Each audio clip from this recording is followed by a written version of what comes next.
Check out the shady tactics of professional scam artist Melissa. She first poured a cup of tomato sauce on the ground, then pretended to slip and fall. With acting skills rivaling an Oscar-winning actress, the restaurant not only gave her a free meal but also compensated her with a substantial sum of money. After pulling off this scheme, Melissa returned to her car. Her trunk was a treasure trove of scam tools, including a cane, bandages, and a neck brace. After tasting success, Melissa immediately set her sights on a new target. She targeted Jack, who drives a Porsche. He had just bought a home theater system and was excitedly preparing to surprise his wife at home. But when Jack was backing up, he suddenly felt like he hit something. He got out of the car and saw Melissa clutching her leg and screaming. She demanded $50,000 in compensation. Even more cleverly, Melissa noticed that Jack's car paint was custom-made, so she immediately changed her story, saying her headache had flared up again and demanded an extra $10,000. After easily getting the check, Melissa was brimming with confidence. She quickly set her sights on Martha, an elderly woman wearing designer clothes. Melissa had just positioned herself behind Martha's car when a passing vehicle collided with her. Unaware of the situation,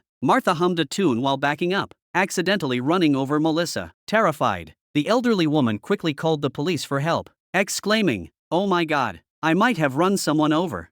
Firefighters rushed to the scene to check on the injuries, but Melissa kept repeating the license plate number. She asked the firefighters to help her write it down. As this was her medical expenses, one car hit her, and the other ran her over, so she wanted double compensation. The paramedics arrived and immediately recognized her as a notorious professional scam artist. The police also arrived, but Melissa insisted that this was a genuine accident. However, the police said that 5 eyewitnesses had seen her intentionally standing behind the car. After reviewing the surveillance footage, it was clear that she had no way to deny it. It seemed like her career as a scam artist was over. Soon after, Melissa decided to change careers. This time, she started stealing packages. Every day, she would lurk outside people's homes, waiting for delivery personnel to drop off packages. As soon as they did, she would quickly take them. Soon, she could steal enough to fill a car, then frantically open the boxes, keeping what was useful and throwing the rest away. Since Melissa always moved to a new location after each heist, the police couldn't catch her. This made her increasingly brazen,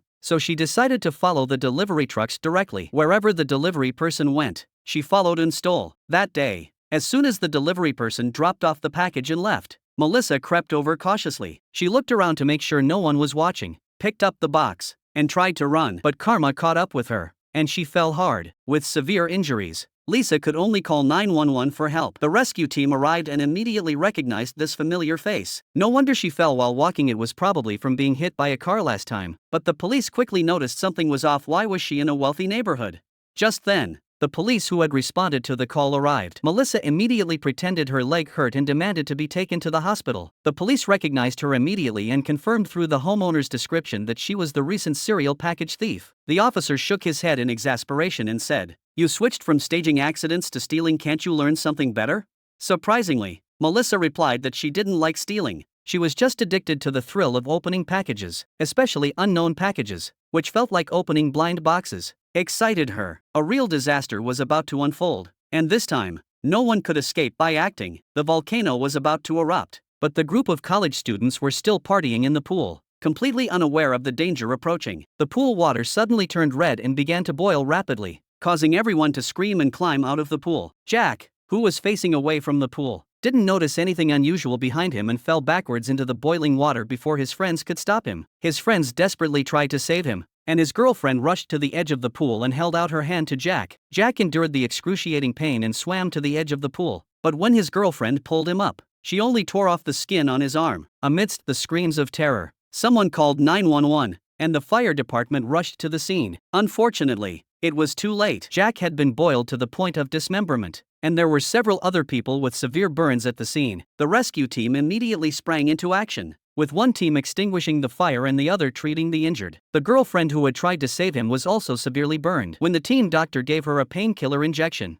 he noticed that her eyes were vacant. It was clear that the pain in her heart was far greater than the pain in her body. Suddenly, the ground shook violently. The captain shouted for the team to evacuate. The next second, molten lava gushed out of the pool. Even more terrifying was that a piece of molten rock hit a boy in the chest. The team doctor tried to remove the rock with a pair of pliers, but found that the tool had melted from the high temperature. In a moment of crisis, they switched to a heat-resistant laryngoscope and finally pried out the rock. The boy's heartbeat returned. Another male medical student lay in the corner, his legs numb. As a medical student, He knew what a spinal injury meant. When he saw the red tag, he was completely devastated. Just as the team doctor was comforting him, a huge rock fell from the sky and hit the team doctor. The captain, who had witnessed the sacrifice of his team members, had no time to grieve before another distress call came in. A patch of grass suddenly collapsed and burst into flames. A man fell into the deep pit, and the rescue continued. On the other side, a family of 3 was still happily playing in the amusement park, completely unaware of the danger approaching. At that moment, the statue suddenly emitted white smoke. The father curiously went forward to investigate, but the ground suddenly shook violently. The lawn instantly cracked open. The woman pulled her son and ran desperately, while the man could only cling tightly to the statue. The pit suddenly erupted with raging flames, and the ground continued to collapse. The entire statue fell into the abyss with the man. The wife, witnessing her husband's fall, desperately dialed 911. The fire department quickly arrived at the scene. The pungent smell of sulfur filled the air. Their tests showed that the sulfur dioxide concentration had severely exceeded safe levels. The high-temperature steam at 230 degrees made the rescue extremely difficult. The firefighters shouted loudly but received no response. The team quickly set up a ladder, and fully equipped firefighters tied themselves to ropes and slowly descended into the pit. A miracle occurred: the man was still alive, but the temperature inside the pit had risen to 350 degrees Celsius. When the firefighters secured him with protective gear, they discovered his skin had fused with the statue. At this point, the temperature inside the pit had reached 370 degrees Celsius, with a high risk of another eruption. They had no choice but to forcefully pull the man out. His heart-wrenching screams echoed through the valley. This was the only way to save him. Soon after, the volcano finally calmed down,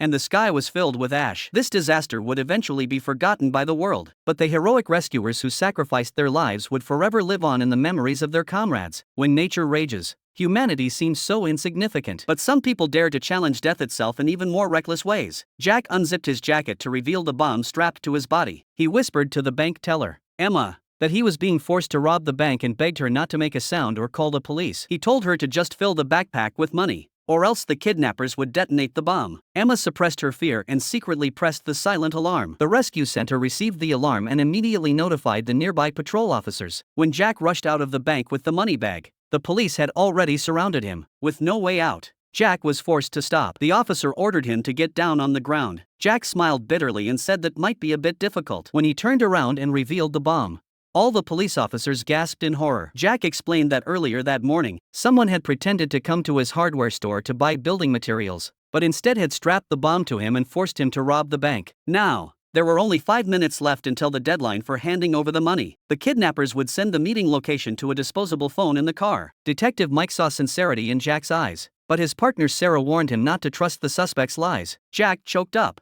saying his wife had died 6 years ago and his 6-year-old son was his only family. He couldn't let his child become an orphan. While the police hesitated, Jack grabbed the money bag and rushed toward the car. Sarah was about to give chase but was stopped by Mike. Mike said to let Jack handle it his way, and he would take responsibility for the consequences. However, this decision nearly ended Mike's police career. He was suspended from duty, and even his father, the police chief, called him foolish. But Mike insisted that his judgment was correct. At that moment, the rescue center received a new alert. An apartment building had exploded and was on fire. The fire department rushed to the scene. Captain Ryan led his team into the burning building to search for survivors. He unexpectedly discovered a large amount of homemade explosives. They had just rescued the last trapped woman when the entire building exploded again. This case provided a breakthrough in the bank robbery investigation. Even more surprisingly, Jack turned himself in that night and identified his accomplice, Mark, who had helped him assemble the explosives. It turned out that both men were former convicts and had become acquaintances while in prison. The apartment explosion was caused by their mistake in handling the explosives. They had intended to replicate the successful bank robbery from a few days earlier. Late at night, the emergency center received another urgent call. A pregnant woman named Lisa reported that her water had broken while she was in a parking lot. When the emergency team arrived,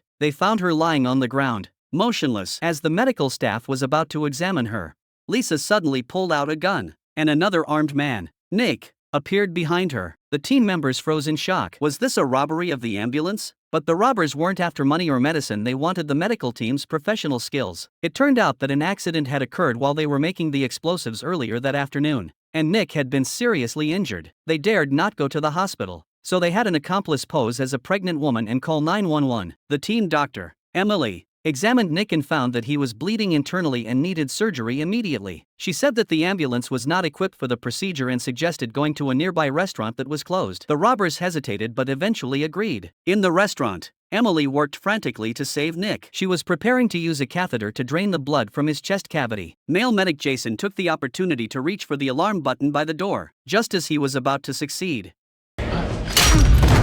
Nick suddenly regained consciousness and grabbed Emily by the throat. His teammates hurriedly explained that the doctor had saved him, and Nick finally let go. However, upon hearing that his accomplices had called an ambulance, he immediately shot and killed them without hesitation. The medical team was stunned by his cold-blooded actions. To ensure a safe retreat, the hostage-taker demanded to take a hostage. Captain Mark volunteered, claiming he could handle Nick's injuries at any time. The hostage-taker agreed, unaware that Mark had already devised an escape plan. At that moment, Mark took advantage of the hostage-taker's inattention and clenched a syringe in his hand. His teammate Emily gave him a nod. The two acted simultaneously. Emily delivered a sidekick, knocking down the female hostage-taker Lisa. Mark quickly injected the needle into Nick's neck, but he didn't expect Nick to have such strong resistance to the drug. Nick broke free and aimed the gun at Mark. Just as the situation was about to escalate, a gunshot rang out, but it was Nick who fell to the ground. It turned out that Fire Captain Ryan and Detective Mike had arrived in time. How did they find this place? It turned out that an hour earlier, Ryan had noticed that the emergency response team had lost contact, and the dispatch center couldn't locate the ambulance. He and Mike rushed to the parking lot, searched the area, and found the police badge Jason had deliberately left behind. They then found the robber's truck in the corner. Seeing the blood and bandages inside the car, Ryan immediately realized that the robbers had injured the medical team and taken them hostage. Ryan thought of the restaurant near Mark's house, so they rushed there and managed to save everyone. Seeing Nick on the brink of death, the medical team ultimately chose to save him. After all, saving lives was their duty. After this incident, Mike was cleared of all charges and reinstated to his position. The police chief, who had previously scolded him for being foolish, now patted his son on the shoulder and said, "Your instincts are spot on. I'm proud of you." That day, Emma had just turned off the lights and was getting ready to sleep when the smart camera suddenly emitted a strange sound. "Wake up, it's time to play." This mysterious person called Shadow had been harassing her through the camera late at night recently. At first, Emma was very scared, but the person kept sending her her favorite limited edition dolls and records. Gradually, Emma began to chat with this invisible friend and even called him Mr. Secret. That day,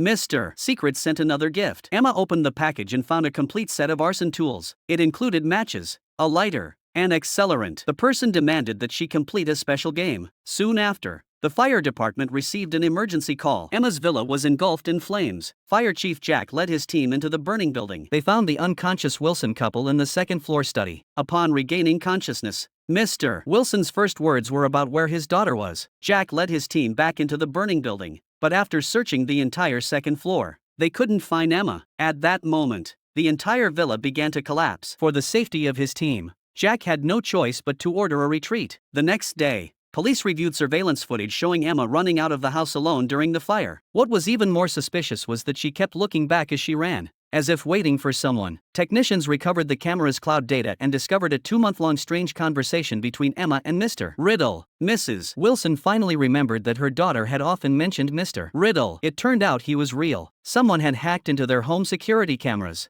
but since the voices had been altered, it was impossible to identify the culprit based on the audio alone. To uncover the truth, the police watched the footage repeatedly day and night and finally discovered a clue. By analyzing daily speech patterns and voice prints, the police quickly identified the mysterious individual as Lisa, the nanny fired by the Wilson couple. The police immediately went to Lisa's residence, but the house was empty. They found Emma's stuffed toy on the sofa. The police immediately issued a warrant for the nanny's arrest. At that moment, Lisa was driving with Emma to buy ice cream and planning to become her mother. The next second, Lisa received a text message saying she was wanted by the police. She sensed something was wrong and hurriedly drove away. At the same time, the fire captain, who was on a blind date, also received the wanted text message. He looked up and saw Lisa's car, so he jumped into his date's sports car and gave chase. With a stylish drift, the captain successfully blocked Lisa's car. Lisa immediately pulled out a knife, but in the next second, she was subdued by the captain with a single move. In the end, Emma safely returned to her parents' arms. This nanny, who used smart devices to commit crimes, paid the price for her perverted desire for control. But the real danger often lies in the most ordinary of everyday situations. A truck marked with a hazardous materials sign slowly drove into the gas station. Veteran driver Tom walked into the office with a list to check the cargo. He was shocked to discover that the company had mixed radioactive waste cobalt-60 with ordinary cargo to save on shipping costs. On the return trip, Tom, feeling uneasy, asked his partner to double-check the list but failed to notice that the tunnel ahead was under construction. In the chaos, the truck lost control, crashed through the guardrail, and plowed into the construction zone. The car following closely behind couldn't avoid it and collided with the truck, catching fire. Witnesses panicked and called the police, reporting that the truck was emitting strange white flames. The dispatcher immediately realized the severity of the situation and ordered an emergency evacuation of vehicles in the 3 surrounding blocks. Fire Chief Mike led a fully equipped special operations team to the scene. They discovered that this special flame could only be extinguished with liquid nitrogen. Mike immediately called headquarters to dispatch a liquid nitrogen fire truck for support. They first rescued the injured driver, but he suddenly went into cardiac arrest. The team quickly performed CPR. At the same time, Tom's condition was equally critical. His thigh was trapped by deformed steel plates. What was even more terrifying was that the flames inside the carriage were growing larger, and cobalt-60 began to leak, causing radiation levels to spike to alpha level. The chainsaw was ineffective against the thick steel plates. Tom, who had regained consciousness, warned the team to evacuate immediately. Because the carriage contained not only coal dust but also deadly cobalt-60, the captain quickly informed headquarters of the situation and requested an immediate evacuation of the 3 neighborhoods surrounding the tunnel. If the burning coal dust came into contact with the cobalt-60, the entire tunnel would turn into another Chernobyl. Mike ordered all team members to retreat to a safe distance and chose to stay behind alone to rescue Tom. At that moment, the liquid nitrogen truck was stuck in the city center due to traffic restrictions. While the radiation levels here had already surpassed gamma level, Mike used carbon dioxide to temporarily suppress the flames, but the detection device was already emitting a piercing alarm. At the last moment, the liquid nitrogen truck finally arrived. They quickly launched the rescue operation and extinguished the unusual fire. Tom, who was rescued, was immediately taken to the hospital. While Mike underwent a comprehensive radiation check, the doctors found that, except for trace amounts of cobalt in his urine, all other indicators were surprisingly normal. The doctor's orders for weekly follow-ups relieved Lisa, Mike's wife. This thrilling rescue ended with the reunion of 2 families. Late one night, Emily trembled as she dialed 911, saying that something terrifying was moving in her house. The dispatcher repeatedly told her to lock her bedroom door and wait for police backup, but Emily, terrified, insisted on running to the garage. Suddenly, there was a blood-curdling scream on the other end of the line, followed by a complete disconnection. The first officer to arrive at the scene, Officer Sarah, entered the dark villa with her gun drawn. She found Emily's phone shattered at the staircase corner. The firefighters who arrived shortly afterward found the unconscious homeowner lying on the floor. The entire house, except for the kitchen where food was scattered on the floor, had intact doors and windows with no signs of forced entry. The paramedics quickly checked Emily's vital signs and confirmed she was stable. Suddenly, Emily woke up and frantically pushed the rescuers away, telling them to run. Sarah held her shoulders and demanded to know what she had seen. Firefighter Ryan put on a headlamp and cautiously investigated the kitchen area. The floor was littered with cereal boxes and overturned cookie jars. Suspicious scratching sounds came from the pantry. Ryan slowly pushed open the slightly ajar pantry door. The flashlight revealed a pair of innocent raccoon eyes. It turned out that the greedy little creature had slipped in through the pet door while searching for food and had accidentally encountered Emily, who was out late at night looking for food. The firefighters lured the raccoon into a rescue cage using snacks. Before leaving, they carefully sealed the pet door with wooden boards. This midnight commotion ended with a heartwarming rescue, and the greedy raccoon was released into the forest park. Still shaken from the ordeal, Emily had all the doors and windows reinforced the next day.